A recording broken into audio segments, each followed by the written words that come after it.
My name is Hisashi Koiwa, and I work on abiotic stress response of model plant Arabidopsis thaliana, and I work on biotechnology and genetics of this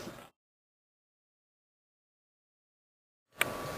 The support from BFIC made our program, which is more oriented to basic research, to work on more applied human health and crop yield research by providing bridge funding.